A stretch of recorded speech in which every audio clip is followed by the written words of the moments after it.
ಒಬ್ಬ ಹುಡುಗಿ, ಕನಸುಗಳು ತುಂಬಿದ ಕಣ್ಣುಗಳು.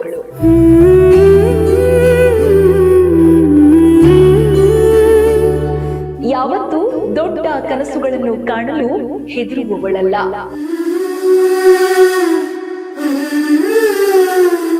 ಮೊದಲ ಹೆಜ್ಜೆಯಲ್ಲೇ ಯಶಸ್ಸು, ಆದರೆ ಮುಂದೆ ದಾರಿ ಸುಲಭವಿರಲಿಲ್ಲ.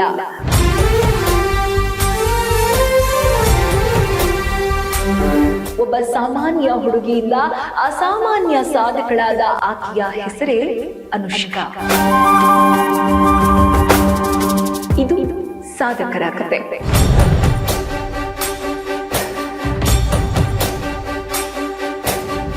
ಇದು ಸಾಧಕರ ಕತೆ. ನಾನು ಶಮ್ಮಿ ಶೆಟ್ಟಿ. ಒಬ್ಬ ಹುಡುಗಿ, ಕನಸುಗಳು ತುಂಬಿದ ಕಣ್ಣುಗಳು. ಆಕೆಯ ಹೆಸರೇ ಅನುಷ್ಕಾ. ಉತ್ತರ ಪ್ರದೇಶದ ಅಯೋಧ್ಯೆಯಲ್ಲಿ ಹುಟ್ಟಿದ ಈ ಹುಡುಗಿ ಬೆಳೆದಿದ್ದು ಮಾತ್ರ ಬೆಂಗಳೂರು ನಗರದಲ್ಲಿ. ಸೈನ್ಯದಲ್ಲಿ ಸೇವೆ ಸಲ್ಲಿಸಿದ ತಂದೆ ಕರ್ನಲ್ ಅಜಯ್ ಕುಮಾರ್ ಶರ್ಮಾ ಮತ್ತು ಸರಳ ಗೃಹಿಣಿಯಾದ ತಾಯಿ ಆಶಿಮಾ ಶರ್ಮಾ. ಮಧ್ಯಮ ವರ್ಗದ ಕುಟುಂಬದಲ್ಲಿ ಬೆಳೆದ ಅನುಷ್ಕಾ ಯಾವತ್ತೂ ದೊಡ್ಡ ಕನಸುಗಳನ್ನು ಕಾಣಲು ಹೆದರುವವಳಲ್ಲ. ಅನುಷ್ಕಾ ತಮ್ಮ ಪ್ರಾಥಮಿಕ ಶಾಲಾ ಶಿಕ್ಷಣವನ್ನ ಅಸ್ಸಾಂನ ಮಾರ್ಗರೀಟಾದಲ್ಲಿರುವ ಸೈಂಟ್ ಮೇರಿ ಶಾಲೆಯಲ್ಲಿ ಮಾಡ್ತಾರೆ. MS ಧೋನಿಯವರ ಪತ್ನಿ ಸಾಕ್ಷಿ ಧೋನಿ ಆ ಶಾಲೆಯಲ್ಲಿ ಅವರ ಸಹಪಾಠಿಯಾಗಿರ್ತಾರೆ. ಇವರು ಬೆಂಗಳೂರಿನ ಆರ್ಮಿ ಶಾಲೆಯಲ್ಲಿ ಶಾಲಾ ಶಿಕ್ಷಣವನ್ನ ಪೂರ್ಣಗೊಳಿಸ್ತಾರೆ. ನಂತರ ಅವರು ಬೆಂಗಳೂರಿನ ಮೌಂಟ್ ಕಾರ್ಮೆಲ್ ಕಾಲೇಜಿನಿಂದ ಕಲಾ ವಿಭಾಗದಲ್ಲಿ ಪದವಿ ಪಡಿತಾರೆ. ಆಕೆ ನಟಿಯಾಗಬೇಕೆಂದು ಕನಸು ಕಂಡಿಲ್ಲ, ಆದರೆ ವಿಧಿಯೇ ಆಕೆಯನ್ನು ಸ್ಟಾರ್ ಮಾಡಿತು. ಮಾಡೆಲಿಂಗ್ ಆಗಿ ಮುಂಬೈಗೆ ಕಾಲಿಟ್ಟ ಅನುಷ್ಕಾ ಫ್ಯಾಷನ್ ಲೋಕದಲ್ಲಿ ತನ್ನ ಮೊದಲ ಹೆಜ್ಜೆ ಇಡ್ತಾಳೆ. 2007ರಲ್ಲಿ ಫ್ಯಾಷನ್ ಡಿಸೈನರ್ ವೆಂಡೆಲ್ ರಾಡ್ರಿಕ್ಸ್ ಬಳಿ ತಮ್ಮ ಮೊದಲ ಮಾಡೆಲಿಂಗ್ ಹುದ್ದೆಯನ್ನ ಪಡೆದುಕೊಳ್ತಾರೆ. ಆಕೆಯ ಆತ್ಮವಿಶ್ವಾಸ ಮತ್ತು ನೈಸರ್ಗಿಕ ಸೌಂದರ್ಯವೇ ಆಕೆಗೆ ಬಾಗಿಲು ತೆರೆಯುತ್ತೆ. ಒಂದು ಹೊಸ ಮುಖ, ಯಾವ ಬ್ಯಾಕ್ಗ್ರೌಂಡ್ ಇಲ್ಲದೆ ನೇರವಾಗಿ ಬಾಲಿವುಡ್ಗೆ ಬಂದ ಹುಡುಗಿ ಆಕೆ ಅನುಷ್ಕಾ ಶರ್ಮಾ. ರಬ್ನೆ ಬನಾದಿ ಜೋಡಿ 2008ರಲ್ಲಿ ಬಂದಂತಹ ಸಿನಿಮಾ. ಈ ಸಿನಿಮಾ ಮೂಲಕವೇ ಅವರ ಸಿನಿಮಾ ಜರ್ನಿ ಕೂಡ ಆರಂಭ ಆಗತ್ತೆ. ಬಾಲಿವುಡ್ ಕಿಂಗ್ ಶಾರುಖ್ ಖಾನ್ ಜೊತೆಗೆ ಮೊದಲ ಸಿನಿಮಾದಲ್ಲಿ ಅಭಿನಯಿಸುವ ಅವಕಾಶ ಬರುತ್ತೆ. ಅದು ಯಾರಿಗಾದರೂ ಕನಸೇ ಸರಿ, ಆದರೆ ಅನುಷ್ಕಾ ಅದನ್ನ ಸಾಧಿಸಿ ತೋರಿಸ್ತಾಳೆ. ಮೊದಲ ಸಿನಿಮಾದಲ್ಲೇ ಸಿಂಪಲ್ ಇನ್ನೋಸೆಂಟ್ ತಾನಿ ಪಾತ್ರ. ಈ ಪಾತ್ರ ಜನಮನ ಗೆಲ್ಲುತ್ತೆ. ಈ ಸಿನಿಮಾ ಸೂಪರ್ ಹಿಟ್ ಆಗತ್ತೆ. ಅನುಷ್ಕಾ ಓವರ್ ನೈಟ್ ಸ್ಟಾರ್ ಆಗಿ ಹೋಗ್ತಾರೆ. ಮೊದಲ ಹೆಜ್ಜೆಯಲ್ಲೇ ಯಶಸ್ಸು, ಆದರೆ ಮುಂದೆ ದಾರಿ ಸುಲಭವಿರಲಿಲ್ಲ. ಅವಳಿಗೆ ಎದುರಾದ ಟೀಕೆಗಳು ಲುಕ್ ಬಗ್ಗೆ, ನಟನೆಯ ಬಗ್ಗೆ ಮತ್ತು ವೈಯಕ್ತಿಕ ಜೀವನದ ಬಗ್ಗೆ. ಸೋಷಿಯಲ್ ಮೀಡಿಯಾದಲ್ಲಿ ಹಾಸ್ಯ, ಟ್ರೋಲಿಂಗ್, ಆದರೆ ಅವಳು ಮಣಿಯಲಿಲ್ಲ. ಅವಳು ಹೋರಾಡಿದಳು. ಇನ್ನು 2010ರಲ್ಲಿ ಕರಿಯರ್ಗೆ ಟರ್ನಿಂಗ್ ಪಾಯಿಂಟ್ ಸಿಗತ್ತೆ. ಬಂದ್ ಬಾಜಾ ಭಾರತ್ ಸಿನಿಮಾದಲ್ಲಿ ಅವಳ ಅಭಿನಯ ಜನರ ಮನ ಗೆಲ್ಲುತ್ತೆ. ಶ್ರುತಿ ಕಕ್ಕರ್ ಪಾತ್ರ ಬೋಲ್ಡ್, ಕಾನ್ಫಿಡೆಂಟ್, ಆಂಬಿಷಸ್ ಇರುವಂತಹ ಈ ಪಾತ್ರ ಇದೇ ಸಿನಿಮಾದಲ್ಲಿ ರಣವೀರ್ ಸಿಂಗ್ ಜೊತೆಗಿನ ಕೆಮಿಸ್ಟ್ರಿ, ಜೋಡಿ ಎಲ್ಲವೂ ಕೂಡ ದೊಡ್ಡ ಹಿಟ್ಟನ್ನ ತಂದುಕೊಡುತ್ತೆ. ಆಮೇಲೆ ಬಂದದೆಲ್ಲ ಯಶಸ್ಸುಗಳು ಮಾತ್ರ. 2012ರಿಂದ 2014ರವರೆಗೆ ವಿಭಿನ್ನ ಪಾತ್ರಗಳನ್ನ ಆಯ್ಕೆ ಮಾಡ್ತಾರೆ. ಜಬ್ ತಕ್ ಹೈ ಜಾನ್ ಸಿನಿಮಾದಲ್ಲಿ ನಿರ್ದೇಶಕ ಯಶ್ ಚೋಪ್ರಾ ಅವರ ಕೊನೆಯ ಸಿನಿಮಾ ಕೂಡ ಹೌದು. ಇನ್ನು ಈ ಸಿನಿಮಾದಲ್ಲಿ ಶಾರುಖ್ ಖಾನ್ ಜೊತೆ ಮತ್ತೆ ಸ್ಕ್ರೀನ್ ಶೇರ್ ಮಾಡ್ತಾಳೆ. ಕತ್ರಿನಾ ಕೈಫ್ ಹಾಗೂ ಅನುಷ್ಕಾ ಮುಖ್ಯ ಪಾತ್ರದಲ್ಲಿ ಕಾಣಿಸಿಕೊಳ್ಳುತ್ತಾರೆ. ಇದರಲ್ಲಿ ಅಕಿರಾ ಪಾತ್ರವನ್ನ, ಹಾಗೆ ಈ ಪಾತ್ರದ ಕ್ಯಾರೆಕ್ಟರ್ ಯಾವ ರೀತಿ ಅಂದ್ರೆ ಸ್ಟ್ರಾಂಗ್, ಫಿಯರ್ಲೆಸ್ ಜರ್ನಲಿಸ್ಟ್ ಆಗಿರ್ತಾರೆ. Yes, journalist. ಆಕೆ ಓದಿದ್ದು ಕೂಡ ಜರ್ನಲಿಸಂ. ಇನ್ನು 2014ರಲ್ಲಿ ಬಿಗ್ಗೆಸ್ಟ್ ಬ್ಲಾಕ್ ಬಸ್ಟರ್ ಫೇಸ್ ಅವರದ್ದು. ಯಾಕಂದ್ರೆ PK ಸಿನಿಮಾ. ಅಮೀರ್ ಖಾನ್ ಜೊತೆ ಕಾಣಿಸಿಕೊಳ್ಳುತ್ತಾರೆ. ಇಡೀ ಜಗತ್ತೇ ಈ ಸಿನಿಮಾದತ್ತ ತಿರುಗಿ ನೋಡ್ತಾರೆ. Anushka yes, quickly bold journalist ಪಾತ್ರದಲ್ಲಿ ಮತ್ತೆ ಕಾಣಿಸಿಕೊಳ್ತಾರೆ. ಈ ಸಿನಿಮಾ 7 ಬಿಲಿಯನ್ಗಳಷ್ಟು ಆದಾಯ ಗಳಿಸುವ ಮೂಲಕ ಅತಿ ಹೆಚ್ಚು ಗಳಿಕೆಯ ಬಾಲಿವುಡ್ ಚಿತ್ರವಾಗಿ ಹೊರಹೊಮ್ಮುತ್ತೆ. ಇನ್ನು ಆಗಿನ ವರದಿ ಪ್ರಕಾರ ಅನುಷ್ಕಾ ಕೂಡ ವರ್ಷದ ಅತಿ ಹೆಚ್ಚು ಗಳಿಕೆಯ ಹಿಂದಿ ಚಲನಚಿತ್ರ ನಟಿ ಎಂದು ಕರೆಸಿಕೊಳ್ತಾರೆ. ಇದು ಖಂಡಿತ ತಮಾಷೆಯಲ್ಲ. ನಂತರ ಅನುಷ್ಕಾ 2013ರಲ್ಲಿ ತಮ್ಮದೇ ಆದ ಕ್ಲೀನ್ ಸ್ಲೇಟ್ ಫಿಲ್ಮ್ಸ್ ಎಂಬ ನಿರ್ಮಾಣ ಕಂಪನಿಯನ್ನ ಆರಂಭಿಸ್ತಾರೆ. ತನ್ನ ನಿರ್ಮಾಣ ಸಂಸ್ಥೆ ಅಡಿಯಲ್ಲಿ ಹೊಸ ಕಥೆಗಳು, ವಿಭಿನ್ನ ಸಿನಿಮಾಗಳು, ಮಹಿಳಾ ಕೇಂದ್ರಿತ ಪಾತ್ರಗಳಿಗೆ ಬೆಂಬಲ ನೀಡ್ತಾ ಹೋಗ್ತಾರೆ. ಅವಳು ಕೇವಲ ನಟಿಯಲ್ಲ, ನಿರ್ಮಾಪಕಿಯೂ ಹೌದು. ಅನುಷ್ಕಾ ನಿರ್ಮಾಪಕಿಯಾಗಿ ಹೊಸ ಹೆಜ್ಜೆ ಇಡ್ತಾರೆ. 2015ರಲ್ಲಿ NH10 ಸಿನಿಮಾ ಮಾಡ್ತಾರೆ.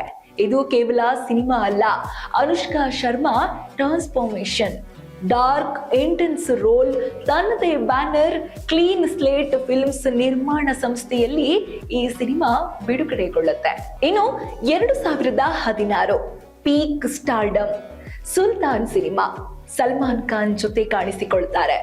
ಅರಫಾ, ಬ್ರಿಸ್ಟಲ್ ಪಾತ್ರ, ಫಿಸಿಕಲಿ ಡಿಮ್ಯಾಂಡಿಂಗ್ ರೋಲ್ ಇದು.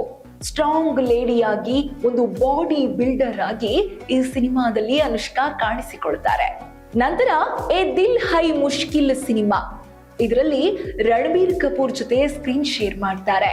ಈ ಸಿನಿಮಾದಲ್ಲಿ ಅನುಷ್ಕಾ ಅಲಿಜಾ ಪಾತ್ರವನ್ನ ಮಾಡ್ತಾರೆ. ಇದು ಎಮೋಷನಲ್ ಮಾಡರ್ನ್ ಗರ್ಲ್ ರೀತಿಯ ವಿಭಿನ್ನ ಪಾತ್ರ. ಇನ್ನು ನಂತರ ಸಂಜು ಸಿನಿಮಾ, ನಟ ಸಂಜಯ್ ದತ್ ಅವರ ಜೀವನದ ಕತೆ.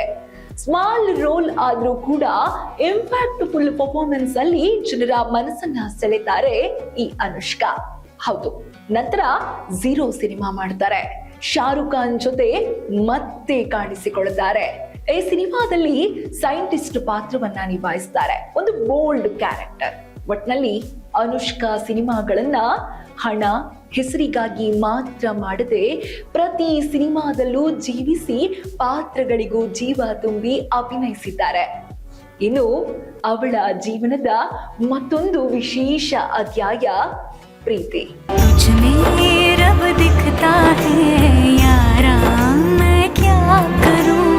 ಒಬ್ಬಳು ಬಾಲಿವುಡ್ ಸ್ಟಾರ್, ಒಬ್ಬನು ಕ್ರಿಕೆಟ್ ಲೋಕದ ಕಿಂಗ್. ಇವರಿಬ್ಬರನ್ನ ಸೇರಿಸಿದ್ದು ವಿಧಿ. ಹೌದು, ಪ್ರಪಂಚದ ಕ್ರಿಕೆಟ್ ಲೋಕದ ಬೆಸ್ಟ್ ಬ್ಯಾಟ್ಸ್ಮನ್ ಹಾಗೂ ಭಾರತ ಕ್ರಿಕೆಟ್ ತಂಡದ ಮಾಜಿ ನಾಯಕ ವಿರಾಟ್ ಕೊಹ್ಲಿ ಜೊತೆಗಿನ ಪ್ರೀತಿ ದೇಶದ ಗಮನ ಸೆಳೆದ ಕತೆ. 2013ರಲ್ಲಿ ಇವರಿಬ್ಬರ ಮೊದಲ ಭೇಟಿಯ ಕ್ಷಣ. ಅದು ಒಂದು ಜಾಹೀರಾತು ಶೂಟ್. ಈ ಶೂಟ್ ನಲ್ಲಿ ಮೊದಲ ಬಾರಿ ಭೇಟಿಯಾಗ್ತಾರೆ ಅನುಷ್ಕಾ ಮತ್ತು ವಿರಾಟ್. ಮೊದಲ ಭೇಟಿಯಲ್ಲೇ ಆಕ್ವರ್ಡ್ ಮೂಮೆಂಟ್ ಸೃಷ್ಟಿಯಾಗುತ್ತೆ. ವಿರಾಟ್ ಮಾಡಿದ ಜೋಕ್ಗಳು ಅನುಷ್ಕಾಳಿಗೆ ಇಷ್ಟ ಆಗೋದಿಲ್ಲ. ಆದ್ರೆ ಈ ಸಣ್ಣ ಕ್ಷಣವೇ ಒಂದು ದೊಡ್ಡ ಕಥೆಗೆ ಆರಂಭವಾಗಿರುತ್ತೆ. ಮೊದಲು ಸ್ನೇಹಿತರಾಗ್ತಾರೆ, ಮಾತುಕತೆಗಳು ಬೆಳೆಯುತ್ತೆ, ಹೆಚ್ಚಿನ ಸಮಯ ಜೊತೆ ಕಳೀತಾರೆ, ಒಬ್ಬರನ್ನೊಬ್ಬರು ಅರ್ಥ ಮಾಡಿಕೊಳ್ಳುವ ಪ್ರಯತ್ನವನ್ನ ಮಾಡ್ತಾ ಹೋಗ್ತಾರೆ. ಹೀಗೆ ಸ್ನೇಹ ನಿಧಾನವಾಗಿ ಪ್ರೀತಿಗೆ ತಿರುಗುತ್ತೆ. ಪಬ್ಲಿಕ್ ನಲ್ಲಿ ಒಟ್ಟಿಗೆ ಕಾಣಿಸಿಕೊಳ್ಳಲು ಶುರು ಮಾಡಿದಾಗ ಮೀಡಿಯಾ, ಫ್ಯಾನ್ಸ್ ಎಲ್ಲರೂ ಅವರತ್ತ ಗಮನ ಸೆಳೀತಾರೆ. ಪದೇ ಪದೇ ಮೀಡಿಯಾದವರು ಅನುಷ್ಕಾಳನ್ನ ಪ್ರಶ್ನಿಸ್ತಾರೆ, ನೀವು ವಿರಾಟ್ ಕೊಹ್ಲಿ ಜೊತೆ ಡೇಟ್ ಮಾಡ್ತಾ ಇದ್ದೀರಾ ಅಂತ. ಆದ್ರೆ ಅನುಷ್ಕಾ ಏನು ಉತ್ತರಿಸೋದಿಲ್ಲ. ನಂತರ ಮುಂದಿನ ದಿನಗಳಲ್ಲಿ ಟ್ರೋಲ್, ಟೀಕೆ, ಒತ್ತಡ ಎಲ್ಲ ಆರಂಭವಾಗುತ್ತೆ. ವಿರಾಟ್ ಕೆಟ್ಟ ಫಾರ್ಮ್ ನಲ್ಲಿ ಇದ್ದಾಗ ಅನುಷ್ಕಾಳನ್ನೇ ಎಲ್ಲರೂ ಟೀಕಿಸ್ತಾರೆ. ಆಕೆ ಕಾರಣ ಅಂತ ಹೇಳಿದವರು ಕೂಡ ಇದ್ದಾರೆ. ಆದ್ರೆ ವಿರಾಟ್ ಮೌನವಾಗಿರ್ಲಿಲ್ಲ. ಅವನು ಸಾರ್ವಜನಿಕವಾಗಿ ಅನುಷ್ಕಳ ಪರ ನಿಂತು ಅವಳನ್ನ ಗೌರವಿಸಿ ಎಂದು ಹೇಳ್ತಾನೆ. ಅದೇ ಕ್ಷಣದಲ್ಲಿ ಅವರ ಪ್ರೀತಿ ಎಷ್ಟು ಗಟ್ಟಿಯಾಗಿದೆ ಅನ್ನೋದು ಇಡೀ ಜಗತ್ತಿಗೆ ತಿಳಿಯುತ್ತೆ. ನಂತರ ಬ್ರೇಕಪ್ ರೂಮರ್ಸ್ ಕೂಡ ಬರುತ್ತೆ.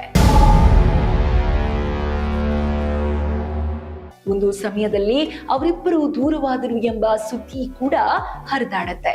ಆದ್ರೆ ನಿಜವಾದ ಪ್ರೀತಿ ಎಂದಿಗೂ ಸೋಲೋದಿಲ್ಲ. ಸ್ವಲ್ಪ ಸಮಯದ ನಂತರ ಮತ್ತೆ ಒಂದಾಗ್ತಾರೆ. 2017 ಇಟಲಿಯಲ್ಲಿ ಪ್ರೈವೇಟ್ ವೆಡ್ಡಿಂಗ್ ನಡೆಯುತ್ತೆ. ಅದು ಕುಟುಂಬದವರ ಮಧ್ಯೆ. ಸರಳವಾಗಿ ಆದ್ರೆ ಅದ್ಭುತವಾಗಿ ಆಗತ್ತೆ. ಅವರ ಮದುವೆ ಫೋಟೋಸ್, ವಿಡಿಯೋಸ್ ಎಲ್ಲವೂ ಸೋಷಿಯಲ್ ಮೀಡಿಯಾದಲ್ಲಿ ವೈರಲ್ ಕೂಡ ಆಗತ್ತೆ. ಆಗ ಮತ್ತೆ ಈ ಜೋಡಿ ಜನರ ಮನಸ್ಸುಗಳಲ್ಲಿ ನೆಲೆಸ್ತಾರೆ. ಈಗ ಅವಳು ತಾಯಿಯಾಗಿದ್ದಾಳೆ, ಆದ್ರೆ ತನ್ನ ಕನಸುಗಳನ್ನು ಇನ್ನೂ ಬಿಟ್ಟಿಲ್ಲ. 2021ರಲ್ಲಿ ಅವಳ ಮಗಳು ಜನನ ಆಗ್ತಾಳೆ. ಹೆಸರು ವಾಮಿಕಾ ಕೊಹ್ಲಿ. ಜೀವನದಲ್ಲಿ ಹೊಸ ಅಧ್ಯಾಯ ಆಗಿಂದ ಆರಂಭವಾಗತ್ತೆ. ಪ್ರೀತಿಯಿಂದ ಕೂಡಿದ ಕುಟುಂಬ, ಸಿಂಪಲ್ ಗ್ರೌಂಡೆಡ್ ಲೈಫ್. ನಂತರ 2024ರಲ್ಲಿ ಮತ್ತೆ ಅನುಷ್ಕಾ ತಾಯಿ ಆಗ್ತಾರೆ. ಆಗ ಮಗನ ಜನನ ಆಗತ್ತೆ. ಹೆಸರು ಅಕಾಯ್ ಕೊಹ್ಲಿ. ತಾಯಿತನ ಮತ್ತು ಕರಿಯರ್ ಎರಡನ್ನೂ ಸಮತೋಲನದಲ್ಲಿ ಹಿಡಿದ ಅನುಷ್ಕಾ. ಇನ್ನು ವಿರಾಟ್ ಮಾತುಗಳಲ್ಲಿ ಅನುಷ್ಕಾ ಬಗ್ಗೆ ಕೇಳುವುದಾದ್ರೆ, ವಿರಾಟ್ ಯಾವಾಗ್ಲೂ ಹೇಳ್ತಾರೆ, ಅವಳು ನನ್ನ ಜೀವನ ಬದಲಾಯಿಸಿದವಳು, ನನ್ನನ್ನು ಒಬ್ಬ ಉತ್ತಮ ವ್ಯಕ್ತಿಯಾಗಿ ಮಾಡಿದವಳು. ಅನುಷ್ಕಾ ಮತ್ತು ವಿರಾಟ್ ಕತೆ ಗ್ಲಾಮರ್ ಅಲ್ಲ, ಗಾಸಿಪ್ ಅಲ್ಲ. ಒಬ್ಬ ನಟಿ, ಒಬ್ಬ ಕ್ರಿಕೆಟರ್, ಆದರೆ ಮೊದಲಿಗೆ ಇಬ್ಬರು ಒಬ್ಬರಿಗೊಬ್ಬರು ಆತ್ಮಸಖಿಗಳು. ನಿಜವಾದ ಪ್ರೀತಿ ಅಂದ್ರೆ ಇದೆ, ಒಬ್ಬರನ್ನೊಬ್ಬರು ಹಿಡಿದು ನಿಲ್ಲಿಸುವುದು. ಇನ್ನು ಅನುಷ್ಕಾ ಜೀವನದಲ್ಲೂ ಸಾಕಷ್ಟು ವಿವಾದಗಳು ಕೇಳಿ ಬರ್ತವೆ. ಇಂಡಿಯನ್ ಪ್ರೀಮಿಯರ್ ಲೀಗ್ ವೇಳೆ ಟ್ರೋಲಿಂಗ್ ಆಗ್ತಾರೆ. 2014ರಿಂದ 2016ರವರೆಗೆ ಅನುಷ್ಕಾಗೆ ಒಂದ್ ರೀತಿಯಲ್ಲಿ ಬ್ಯಾಡ್ ಫೀಲ್ ಅಂತಾನೆ ಹೇಳ್ಬೋದು. ಯಾಕಂದ್ರೆ ವಿರಾಟ್ ಕೊಹ್ಲಿ ಕಳಪೆ ಪ್ರದರ್ಶನ ನೀಡಿದಾಗೆಲ್ಲ ಅಭಿಮಾನಿಗಳು ಅನುಷ್ಕಾಳನ್ನೇ ಕಾರಣವೆಂದು ಟ್ರೋಲ್ ಮಾಡ್ತಾರೆ. ಸಾರ್ವಜನಿಕವಾಗಿ ಅನ್ಯಾಯವಾಗಿ ಆಕೆ ಟೀಕೆ ಎದುರಿಸಬೇಕಾಯಿತು. ಬಳಿಕ ಕೊಹ್ಲಿ ಸ್ವತಃ ಅವಳನ್ನ ರಕ್ಷಿಸಿ ಹೇಳಿಕೆ ನೀಡುತ್ತಾರೆ. ನಂತರ ಬಾಂಬೆ ವೆಲ್ವೆಟ್ ವೈಫಲ್ಯ. ಈ ಸಿನಿಮಾ ಬಾಕ್ಸ್ ಆಫೀಸ್ ನಲ್ಲಿ ಭಾರಿ ಸೋಲು ಕಾಣುತ್ತೆ. ಅನುಷ್ಕಾ ಅವರ ಆಯ್ಕೆಗಳ ಮೇಲೆ ಪ್ರಶ್ನೆಗಳು ಮೂಡುತ್ತೆ. ಆದ್ರೆ ಅವರು ನಂತರದ ಸಿನಿಮಾಗಳಿಂದ ಮತ್ತೆ ಬಲವಾಗಿ ಕಮ್ ಬ್ಯಾಕ್ ಮಾಡ್ತಾರೆ. ಇನ್ನು ಪಿಕೆ ಲಿಪ್ ಸರ್ಜರಿ ಗಾಸಿಪ್. ಈ ಚಿತ್ರದ ನಂತರ ಅನುಷ್ಕಾ ಲಿಪ್ ಸರ್ಜರಿಯನ್ನ ಮಾಡಿಕೊಂಡಿದ್ದಾರೆ ಎಂಬ ಸುದ್ದಿ ಹರಡುತ್ತೆ. ಸೋಷಿಯಲ್ ಮೀಡಿಯಾದಲ್ಲಿ ಭಾರಿ ಚರ್ಚೆಯಾಗುತ್ತೆ. ಅನುಷ್ಕಾ ಇದನ್ನ ಸ್ಪಷ್ಟಪಡಿಸಿ ಮೇಕಪ್ ಮತ್ತು ಟೆಕ್ನಿಕ್ ಅಂತ ಹೇಳ್ತಾರೆ. ನಂತರ ರಸ್ತೆ ಸ್ವಚ್ಛತೆ ವಿಡಿಯೋ ವಿವಾದ. ಇದು 2018ರಲ್ಲಿ ನಡೆಯುತ್ತೆ. ಅನುಷ್ಕಾ ಶರ್ಮಾ ಒಬ್ಬ ವ್ಯಕ್ತಿಯನ್ನ ರಸ್ತೆ ಮೇಲೆ ಕಸ ಎಸೆಯುವುದಕ್ಕಾಗಿ ತರಾಟೆಗೆ ತೆಗೆದುಕೊಂಡ ವಿಡಿಯೋ ವೈರಲ್ ಆಗುತ್ತೆ. ಕೆಲವರು ಅವಳನ್ನ ಮೆಚ್ಚಿಕೊಳ್ತಾರೆ, ಇನ್ನು ಕೆಲವರು ಪಬ್ಲಿಕ್ ಶೇಮಿಂಗ್ ಅಂತ ಕರೀತಾರೆ. ಈ ಘಟನೆ ಸೋಷಿಯಲ್ ಮೀಡಿಯಾದಲ್ಲಿ ಭಾರಿ ಚರ್ಚೆಗೂ ಕೂಡ ಕಾರಣ ಆಗುತ್ತೆ. ನಂತರ ICC ಕ್ರಿಕೆಟ್ ವರ್ಲ್ಡ್ ಕಪ್ 2019 ವಿಶ್ವಕಪ್ ವೇಳೆ ಮತ್ತೆ ವಿರಾಟ್ ಕೊಹ್ಲಿ ಆಟಕ್ಕೆ ಸಂಬಂಧಿಸಿ ಅನುಷ್ಕಳ ಮೇಲೆ ಟೀಕೆಗಳು ಬರುತ್ತೆ. ಪ್ಲೇಯರ್ಗಳ ಜೊತೆ ಅವರ ಫ್ಯಾಮಿಲಿ ಇರೋದ್ರಿಂದ ಡಿಸ್ಟ್ರಾಕ್ಷನ್ ಎಂದು ಆರೋಪ ಕೂಡ ಕೇಳಿ ಬರುತ್ತೆ. ಕೊಹ್ಲಿ ಮತ್ತೆ ಆಕೆಯನ್ನ ಬೆಂಬಲಿಸ್ತಾರೆ. ನಂತರ ಎ ದಿಲ್ ಹೈ ಮುಷ್ಕಿಲ್ ಸೆನ್ಸರ್ ಮತ್ತು ವಿರೋಧ. ಈ ಚಿತ್ರದಲ್ಲಿ ಪಾಕಿಸ್ತಾನಿ ನಟ ಫಾರ್ವರ್ಡ್ ಖಾನ್ ಇದ್ದ ಕಾರಣ ವಿವಾದ ಉಂಟಾಗುತ್ತೆ. ಕೆಲ ಸಂಘಟನೆಗಳಿಂದ ವಿರೋಧ ವ್ಯಕ್ತವಾಗುತ್ತೆ. ಸಿನಿಮಾ ಬಿಡುಗಡೆಗೆ ಅಡ್ಡಿಗಳು ಕೂಡ ಎದುರಾಗಿ ಹೋಗುತ್ತೆ. ಯಾವುದೇ ಅಧಿಕೃತ ತಪ್ಪು ಸಾಬೀತಾಗಿಲ್ಲ ಅಂದ್ರೂ ಅನುಷ್ಕಳ ಮೇಲೆ ಮತ್ತಷ್ಟು ವಿವಾದ ಕೇಳಿ ಬರುತ್ತೆ. ಇನ್ನು NH10 ಸೆನ್ಸರ್ ವಿವಾದ. ಈ ಚಿತ್ರದ ಹಿಂಸಾತ್ಮಕ ದೃಶ್ಯಗಳ ಬಗ್ಗೆ ಸೆನ್ಸರ್ ಮಂಡಳಿ ಆಕ್ಷೇಪ ವ್ಯಕ್ತಪಡಿಸುತ್ತೆ.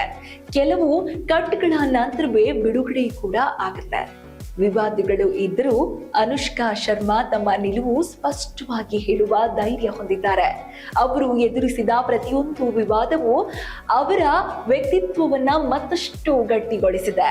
ಇಂದು ಅನುಷ್ಕಾ ಶರ್ಮಾ ಎಂದರೆ ಕೇವಲ ಒಂದು ಹೆಸರಲ್ಲ, ಒಂದು ಸ್ಫೂರ್ತಿ. ಒಬ್ಬ ಮಧ್ಯಮ ವರ್ಗದ ಹುಡುಗಿ ಬಾಲಿವುಡ್ ಸ್ಟಾರ್ ಆಗಿ ಬೆಳೆಯುವ ತನಕದ ಕತೆ, ಸಾಧನೆ, ಹೋರಾಟ ಮತ್ತು ಸ್ವಾಭಿಮಾನ, ಈ 3 ಪದಗಳು ಅವಳನ್ನ ವಿವರಿಸ್ತಾ ಹೋಗುತ್ತೆ. ಒಬ್ಬ ಸಾಮಾನ್ಯ ಹುಡುಗಿಯಿಂದ ಅಸಾಮಾನ್ಯ ಸಾಧಕಳಾದ ಅನುಷ್ಕಾ ಶರ್ಮಾಗೆ ಸಪ್ತಾಶ್ವ ತಂಡದಿಂದ ಹುಟ್ಟು ಹಬ್ಬದ ಹಾರ್ದಿಕ ಶುಭಾಶಯಗಳು.